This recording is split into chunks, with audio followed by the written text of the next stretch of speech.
Pues un partido por nuestra parte, en la primera parte salimos bastante alicaídas, no teníamos intensidad, mentalmente no estábamos listas para jugar.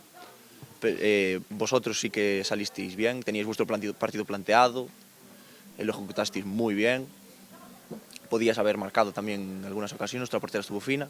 En la segunda parte, con la charla del míster, sí que le dimos un plus de intensidad y sí que plantamos más cara, pero bueno, al final valoraciones se hacen el entrenamiento de esta semana, ahora en caliente no se pueden hacer muchas, pero bueno, positivas.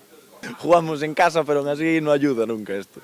No, sí que es verdad que nos cuesta muchas veces empezar así y tal, y hasta que no hay una arenga del míster no acaban de despertar. Debe ser por jugar por la mañana, que si no, no acabamos de pisar el acelerador.